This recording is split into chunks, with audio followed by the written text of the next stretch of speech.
mengapa kematian beliau menggemparkan Kairo dengan pemakamannya yang dihadiri lebih dari 500.000 orang.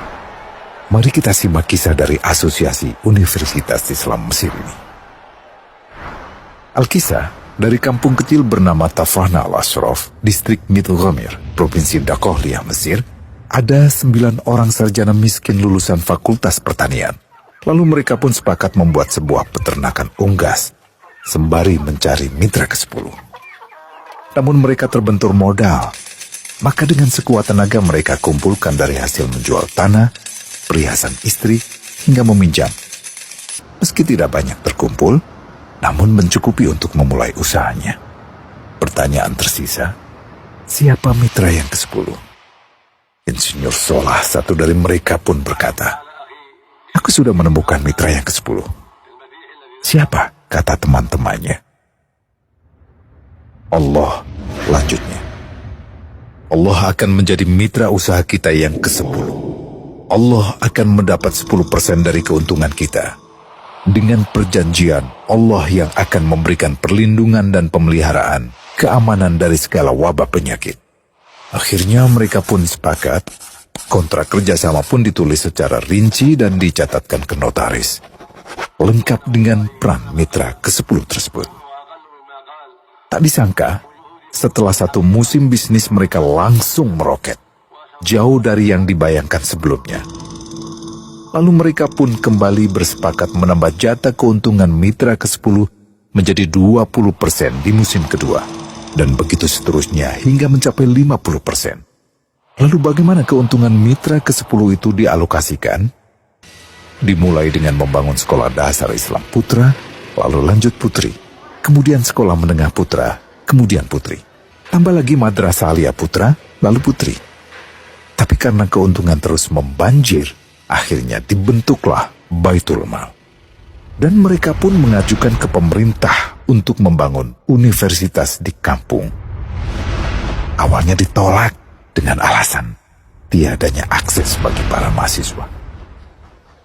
Tak berapa lama mereka pun mengajukan pembangunan universitas lengkap dengan stasiun kereta beserta jalurnya dengan biaya mandiri. Akhirnya permintaan ini disetujui, dan pertama dalam sejarah Mesir berdirilah sebuah universitas di perkampungan kecil.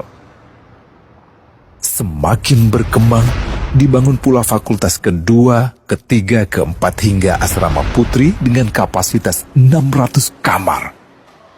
Lalu asrama putra dengan 1.000 kamar. Tiket kereta api pun digratiskan untuk memudahkan transportasi menuju kampung tersebut.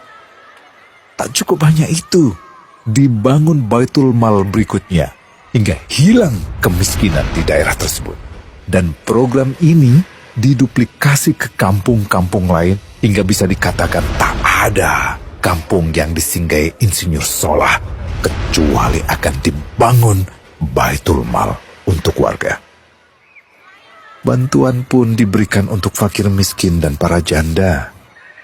Pemuda pengangguran pun dilatih untuk mengelola perkebunan sayur hingga mandiri, bahkan sampai bisa mengekspor ke negara tetangga. Pada saat panen raya, seluruh penduduk dikirimi paket sayur. Di hari pertama Ramadan diadakan buka puasa bersama untuk seluruh penduduk desa. Mereka memasak dan hadir ke lapangan yang dipenuhi beraneka makanan. Disiapkan juga perabotan untuk gadis-gadis yatim yang ingin menikah.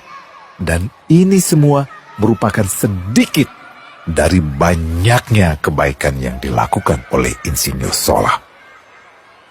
Hingga pada akhirnya disepakatilah keuntungan perusahaan 100% untuk Allah.